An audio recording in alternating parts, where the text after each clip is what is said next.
বিরোধী ছাত্র আন্দোলন এবং জাতীয় নাগরিক কমিটি কোনোটাই রাজনৈতিক দল হচ্ছে না, কিন্তু যে ছাত্ররা, আমরা ছাত্র জেনারেলাইজ করি, যে ছাত্রদের যে অংশ, আমরা রাদার এভাবে বলবো, এই গণ অভ্যুত্থানের সামনের সারিতে ছিলেন, তাদের নেতৃত্বে যে দলটা হতে যাচ্ছে তার একটা অংশ বৈষম্য বিরোধী ছাত্র আন্দোলন এবং একটা অংশ জাতীয় নাগরিক কমিটি থেকে যাবে, এই তথ্য আমরা এখন জানি। ফলে এটার নেতৃবৃন্দ কি ধরনের কথা বলছেন সেটা খুব গুরুত্বপূর্ণ আলাপ হওয়া উচিত আমাদের সমাজে। গতকাল গাজীপুরে যা হয়েছে, আমি ইটস অ্যান অ্যালার্মিং সাইন। আমি আজকে সকালবেলায় একটা ভিডিওতে বলেছি, সেখানকার স্থানীয় বৈষম্য বিরোধী ছাত্র আন্দোলনের যেসব নেতা ছিলেন তারা যে বক্তব্য দিয়েছেন, ইভেন তাদের বক্তব্য যদি সঠিক হয় সেটা একটা অ্যালার্মিং সাইন আমাদের সামনে দেয় যে ডাকাতির খবর পেয়ে তারা গেছেন ঠেকাতে। তার প্রতিক্রিয়ায় পরবর্তীতে যা ঘটেছে, আমি এটাকে আরো বেশি সংকটের ব্যাপার বলে মনে করি। জনাব সার্জিস আলম, তিনি বৈষম্য বিরোধী ছাত্র আন্দোলনের মুখ্য সংগঠক, তিনি গতকাল রাতেই স্ট্যাটাস দিয়েছিলেন গাজীপুরে আজকেই হবে আওয়ামী সন্ত্রাসীদের শেষ দিন, আমরা আসছি। একটা অ্যাকশনের লুক, কেউ এটাকে হুমকিও বলতে পারেন, আওয়ামী লীগকে এক ধরনের হুমকি দেওয়া হয়েছে আওয়ামী সন্ত্রাসীদের শেষ দিন। এবং আমরা কারা? তাহলে উনি মুখ্য সংগঠক জাতীয় নাগরিক কমিটি। আমি আরেকটা জিনিস একটু পড়তে চাই এখানে। গাজীপুরে জাতীয় নাগরিক কমিটির লোকজন গেছেন, তারা সেখানে তাদের যে বক্তব্য ছিল, স্বরাষ্ট্র উপদেষ্টার পদত্যাগ, পুলিশ কমিশনার, জেলা প্রশাসকের অপসারণ দাবি, এগুলো ফাইন, এগুলো নিয়ে সমস্যা নেই। একটা রাজনৈতিক দল বা একটা রাজনৈতিক সংগঠন বা সামাজিক সংগঠন ওই দাবিগুলো করতে পারে, এটাই হওয়া উচিত আসলে। কিন্তু বৈষম্য বিরোধী ছাত্র আন্দোলন আবার সেখানে যা করেছে সেটা নিয়ে আমি একটু পড়তে চাই। গাজীপুরে বৈষম্য বিরোধী ছাত্র আন্দোলন মিছিল শুরু করেছে, সেখানে গাজীপুরের মাটি 24-এর ঘাঁটি, ইনকিলাব জিন্দাবাদ, মুজিববাদ মুর্দাবাদ এসব স্লোগান দিয়েছেন। তারপর বিক্ষোভকারীরা দাবি করছেন আগামীকাল দুপুর 12টার মাঝে হামলাকারীদের গ্রেফতার করতে হবে, চিরুনি অভিযান চালিয়ে আওয়ামী সন্ত্রাসীদের গ্রেফতারের 7 দিনের মাঝে আওয়ামী লীগকে নিষিদ্ধ করে বিচারের আওতায় আনতে হবে, প্রশাসনের দায়িত্ব অবহেলার বিচার উপদেষ্টাদের জবাবদিহি করতে হবে। এ পর্যন্ত ঠিক আছে, তারা দাবি জানাচ্ছেন। আওয়ামী সন্ত্রাসীদের স্থাবর অস্থাবর সম্পত্তি সরকারিভাবে সিলগালা করতে হবে, তাজউদ্দিন মেডিকেল কলেজ এসব করতে হবে। তারপর বলছে আজকের মধ্যে আওয়ামী লীগের পার্টি অফিস ভাঙার ঘোষণা দেয় তারা, এবং সেই সাথে বলে আওয়ামী লীগের নেতাকর্মীদের বাড়ি সরকারিভাবে সিলগালা করা না হলেও সেগুলো গুঁড়িয়ে দেওয়া হবে। তার মানে আজকের মধ্যে আওয়ামী লীগের অফিস তারা ভাঙবেন বলে প্রকাশ্যে ঘোষণা দিচ্ছেন, জাস্ট হঠাৎ গিয়ে হাজির না। কেন্দ্রীয় সমন্বয়করা ছিলেন, সমন্বয়ক আরিফ সোহেল তার বক্তব্যে বলেন, আমলাতন্ত্র, পুলিশ প্রশাসন সবকিছুর পুরনো রূপ ধ্বংস করে দিয়ে বাংলাদেশের বিপ্লবী ছাত্র জনতাকে নতুন করে রাষ্ট্র ব্যবস্থাকে সাজাতে বলেছিলাম আমরা। আজকে 6 মাস পরে আমরা দেখতে পেয়েছি অন্তর্বর্তীকালীন সরকারের কিছুই করার নাই। আমাদের সংগ্রামী ভাইয়ের আক্রমণের শিকার হচ্ছেন, রক্তাক্ত হয়েছে, প্রশাসনের সহযোগিতা নাই, এখানে ফ্যাসিবাদী দোসররা বসে আছে। যদি পুলিশ সহযোগিতা না করে তাহলে নিজেদের রক্ষা করার দায়িত্ব নিজেদেরই নিতে হবে। মিস্টার সোহেল বলেন, যাদের সক্ষমতা আছে তাদেরকে নিয়ে বরং নতুন বাহিনী গঠিত হোক, সারা দেশের সকল অরাজকতা আমরা থামিয়ে দেব, এই পুলিশ থামাবে না, আমরা ছাড়া কেউ থামাবে না। মানে এটার মধ্যে ফ্রাস্ট্রেশন আছে, কোনো সন্দেহ নাই, কারণ পুলিশ আসলে তার মতো করে এফেক্টিভলি দায়িত্ব পালন করছে না। কিন্তু আমরা বারবার শুধু পুলিশ যেন না বলি, আমি সকালেই বলেছি সরকারের আইন শৃঙ্খলা রক্ষার অবস্থা যখন খুব খারাপ পর্যায়ে থাকে, এটা খুব বড় একটা বিপদের ঝুঁকি আমাদের সামনে নিয়ে আসে। সেটা হচ্ছে আমাদের সেনাবাহিনীও এখন মাঠে আছে তার ম্যাজিস্ট্রেসি পাওয়ার নিয়ে, সেটাও ফেল করছে। কিন্তু তারপরও তারা যখন এই ধরনের আলটিমেটাম দিচ্ছেন, নিজেরাই সবকিছু ভেঙে দেবেন, গুড়িয়ে দেবেন বলছেন, আরিফ সোহেল বা তার যে মিছিল হয়েছে, যে সমাবেশ হয়েছে, সেখান থেকে যখন এই ধরনের কথা বলা হচ্ছে, সার্জিস আলম যখন হুমকি দিচ্ছেন, তখন আসলে এই প্রশ্ন থাকবে যে আমাদের সমাজে যারা একটা নতুন রাজনৈতিক দল তৈরি করতে যাচ্ছেন, তারা তাদের ভাষায়, কারো কারো ভাষায় বিপ্লবের নামে বা কেউ কেউ গণঅভ্যুত্থানই বলেন, সেটার নামে আর কতদিন তারা তাদের মতো করে যে কোনো কিছু করার গ্যারান্টি চাইবেন এবং সেটা পাবেন। আমি মনে করি সরকারের দিক থেকে তাদের সাথে যোগাযোগ করা দরকার। আমরা নানান কূটকৌশল করতে পারি, নানান রকম বক্তব্য দিতে পারি, কিন্তু সরকারের সাথে তাদের খুব ভালো যোগাযোগ আছে এবং সরকারের অন্তত 3 জন উপদেষ্টা তাদেরই মানুষ আছেন যারা একসাথে রাস্তায় লড়াই করেছেন, সার্জিস আলমদের সাথে, আরিফ সোহেলদের সাথে লড়াই করেছেন, এরকম 3 জন অন্তত উপদেষ্টা আছেন। ফলে সরকারের সাথে তাদের এক ধরনের যোগাযোগ, অ্যাটলিস্ট যোগসাজশ আমরা না বলি, যোগাযোগ আছে, এটা সবাই জানেন। আমি মনে করি সরকারের উচিত এই দুটো সংগঠনের কাছে বার্তা পৌঁছে দেয়া কঠোরভাবে, তারা যেন এই ধরনের মন্তব্য না করেন।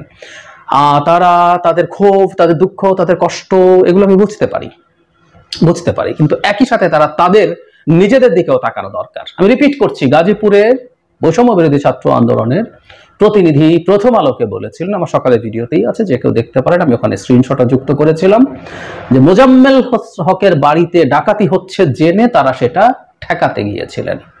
একদম তাই বলেছেন। মোজাম্মেল হকের বাড়িতে ডাকাতি হলে ওখানে ঠেকাতে যাওয়া বৈষম্য বিরোধী ছাত্র আন্দোলনের কাজ না। 6 মাস পর প্লিজ নিজেদেরকে পুলিশ বানাবেন না। ছাত্রলীগের মতো পুলিশ যা নিজেরা দাবি করতো, তারা নিজেকে সেই দায়িত্ব দিয়েছিল, বিএনপি নাশকতা করলে সেটা তারা ঠেকাবে। Don't do that. এমনকি সরকারের যদি ফেইলিয়ারও থাকে সেখানেও যাওয়া ঠিক হবে না আমি মনে করি। আর যখন প্রকাশ্যে ঘোষণা দেওয়া হয়, সার্জিস আলম বা আর কেউ, প্রত্যেককে মনে করতে হবে, আমাকে প্রায় অনেকে বলেন এবং আমি পাল্টা যুক্তিটাও দেই, যে তারা অনেক তরুণ, বয়সে অনেক কম, হুইচ ইজ ভেরি রাইট, কোনো সন্দেহ নাই। mid-20s, late 20s, সর্বোচ্চ early 30s এর লোকজন এসব সংগঠনে আছেন, এর বেশি অল্পই আছেন। ম্যাচুরিটি অনেক হয়েছে তা না, কিন্তু যখন রাষ্ট্রীয় পর্যায়ে তারা কাজ করছেন এবং খুবই ভলেটাইল এবং ভালনারেবল একটা সময়ের মধ্যে তারা অপারেট করছেন, সেখানে তারা কত তরুণ, তারা ভুল করতে পারেন, এই জিনিসগুলো হতে পারে না। এই তরুণরা যদি ভুল করেন, নিজ হাতে এরকম আইন তুলে নিয়ে ওটা ভেঙে ফেলেন, ওকে ধরতে যান, তাকে মারতে যান, কোনো অথরিটি ছাড়া কোনো নেগোসিয়েট করতে যান, প্রত্যেকটাই আসলে এই দেশের ললেসনেস প্রমাণ করে, এই সরকারকে অক্ষম, অথর্ব, ইনএফেক্টিভ প্রমাণ করে। এটা তাদের বুঝতে হবে। তাদের অজান্তেই বা জ্ঞাতসারে, যেভাবেই হয় আমি জানি না, কেউ কেউ জ্ঞাতসারেই করছেন, কারণ আমি ধারণা করি সরকারকে অকার্যকর, অথর্ব এই জিনিস দেখানোর একটা টেন্ডেন্সি বা এজেন্ডা কারো কারো আছে, এবং কেউ কেউ জেনে শুনে সেই পারপাস সার্ভ করছেন, কেউ কেউ না জেনে করছেন। সো আমি আশা করি তারা সতর্ক হবেন, তারা যে কোনো কিছু যে কোনো ভাবে আগে যেভাবে করেছেন সেভাবে করে যেতে পারেন না, করে যাওয়া উচিত হবে না। প্লিজ, পৃথিবীতে জিওপলিটিক্স ম্যাটার করে। আমি জানি পাল্টা কেউ বলবেন শেখ হাসিনার পুরো পক্ষে ভারত সহ জিওপলিটিক্যাল অনেক হিসাব নিকাশ তার পক্ষে থাকার পর আমরা পেরেছি, কিন্তু পারলেও আমরা সারা জীবন পেরে যাব, এখনো পেরে যাব, এটা হয় না। নানান রকম প্রেক্ষাপট পাল্টাচ্ছে, পরিস্থিতি পাল্টাচ্ছে। এই সময়গুলোতে আমাদের সতর্ক থাকা দরকার। ইভেন বাইরে যদি নাও হয়, ধরে নিলাম কেউ কিছু করবে না, কিন্তু আমাদের দেশে এরকম একটা ললেসনেস, অ্যানার্কি, মানে আমি চাইলেই যে কোনো কিছু করতে পারি, ছাত্র সমন্বয়ক নাম দিয়ে, ছাত্র জনতা নাম দিয়ে, এটা কোনো সুস্থ দেশ বা লিস্ট একটা স্টেটের লক্ষণ না। একটা স্টেটে এভাবে কিছু হয় না। প্লিজ আপনারা এসব করবেন না, এবং আমি আশা করব সরকারের দিক থেকে এই ব্যাপারে তাদের সাথে কঠোর বার্তা দেওয়া দরকার। বিশেষ করে যে ছাত্র উপদেষ্টারা আছেন, তারা এই ব্যাপারে সতর্কতার সাথে ব্যবস্থা নেবেন, তাদের সাথে আলোচনা করবেন, বোঝাবেন, না হলে তাদেরকে অন্তত বার্তা দেবেন যে সরকার এটা পছন্দ করছে না, এটা সরকার এই ধরনের প্রবণতাকে পেট্রোনাইজ দূরে থাকুক রোধ করবে। এই প্রসঙ্গে আরেকটা কথা একটু যোগ করে রাখা দরকার, একটু অপ্রাসঙ্গিক হলেও, জামায়াতের আমির ডাক্তার শফিকুর রহমান এই সাম্প্রতিক সময়ে যেসব ঘটনা ঘটছে সেগুলো নিয়ে তিনি খুব চমৎকারভাবে কিছু কথা বলেছেন। আমি ওনাকে আন্তরিকভাবে ধন্যবাদ জানাই। এই একটা জায়গায় খুব ইম্পর্টেন্ট, আমরা যখন সংকটের মধ্যে পড়ব, আমরা সবাই একই জায়গায় থাকবো, পলিটিক্যাল আইডিওলজিক্যাল ডিফারেন্স থাকতে পারে, তার সাথে আমার আছে, আমি প্রকাশ্যেই বলি এই কথা, জামায়াতের রাজনীতি আমি এন্ডোর্স করি না, কিন্তু জামায়াতের অধিকার যেখানে লঙ্ঘিত হয় আমি সেখানে কথা বলি, ভবিষ্যতেও বলবো। আমি আগেও বলেছি, আপনারা জানেন, ভবিষ্যতেও বলবো। আবার আমাদের রাষ্ট্র যখন সংকটের মুখে, রাষ্ট্র ট্রুলি একটা সংকটের মুখে, যিনি রাইটলি একটা গৃহযুদ্ধের অনুমান করছেন, এটা এক্সট্রিম জায়গা, লেস এক্সট্রিমও যদি হয়, লেস এক্সট্রিমটাও হচ্ছে একটা 1-11 ধরনের ঘটনা, একটা মিলিটারি টেক ওভার, এগুলোর প্রেক্ষাপট তৈরির চেষ্টা আছে, এসব জিনিস হতে পারে।